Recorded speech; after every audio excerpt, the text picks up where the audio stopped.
比的你要是没不A 小 A 个表嘞，你很想生病你很想生病，是不是喜欢运动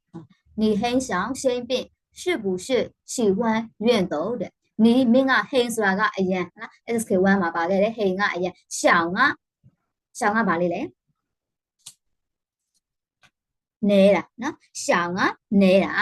ပင်ကဖျားနာတာလေဒီဟင်းရှောင်ရှိန်ပင်ဆိုတော့မင်းဖျားနာတာအရန်နေတယ်ပြဿနာဒီဖျားတယ်လို့မရှိဘူးပေါ့ပြောစနာဒီဟင်းရှောင်ရှိန်ပင်မင်းနေမကောင်းဖြစ်တာအရန်နေတာပဲ是不是ဟုတ်လားမဟုတ်ဘူးလား喜欢运动အားကစားလောက်ရတာကြိုက်အားကစားကိုကြိုက်တာဟုတ်လားမဟုတ်ဘူးလားပြဿနာဒီအားကစားလောက်ရတာကြိုက်လို့ဟုတ်လားအားကစားလောက်ရတာကြိုက်လို့ရှိန်ပင်နေမကောင်းဖြစ်တာအရန်နေတာဟုတ်လားမဟုတ်ဘူးလားဒါမျိုးလေးပြောတာနော်你很想先变面，奶嘛偏哪不是不的，是不是喜欢运动？阿个啥个在路好点好啦？那你很想先变面，奶里嘛我们偏不好啦，对不对？那是刚刚我们偏不大没有的不？你很想先变面，奶嘛我偏哪不是不？是不是好啦好不啦？喜欢运动阿个啥个在路？阿个啥个在路？ဟုတ်လားမဟုတ်ဘူးလားဒီမှာဆိုရင်မိခွန်းစကားလုံးအသက်ကလေးပေါ့ရှစ်ဘူးရှစ်ဆိုတဲ့တွဲပြီးမိတာအဲ့လိုမျိုးရှစ်ဘူးရှစ်လို့မေးလိုက်ပြီဆိုလို့ရှိရင်ဝက်စာနောက်ဆုံးမှာမားဆိုတဲ့မိခွန်းစကားလေးထည့်တယ်မလို့တော့နော်ရှစ်ဘူးရှစ်ဒါဆိုတာနဲ့မိခွန်းစလုံးဆိုတာသိသွားတယ်ရှစ်ဘူးရှစ်ဟုတ်လားမဟုတ်ဘူးလားဒါမျိုးလေးပေါ့B ကပြောတယ်是啊ဟုတ်တာပေါ့ဟုတ်လား是啊ဟုတ်တာပေါ့我每天早上都要出去跑步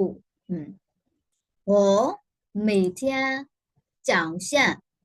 都要出去跑步出去跑步是啊ဟုတ်တယ်တဲ့我每天早上ငါ每天ဆိုတာကမေဆိုတာတိုင်း天ကနေ့ဆိုနေ့တိုင်းနော်我每天ငါနေ့တိုင်း早上မနက်ခင်း都要出去跑步ဆိုငါ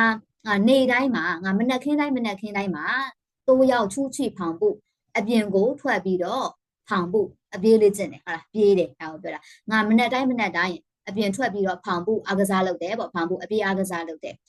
你每天几点起床အေးရပြန်နေတာ你每天几点起床每天နေ့တိုင်း几点ဆိုတော့ဘယ်နှစ်နာရီမှာ起床အေးရထားတာလေ你每天几点起床နေ့တိုင်းဘယ်နှစ်နာရီအေးရထားလဲတဲ့我每天6点起床我每天6点起床ငါနေ့တိုင်း6နာရီအေးရထားတယ်ဟုတ်ပါ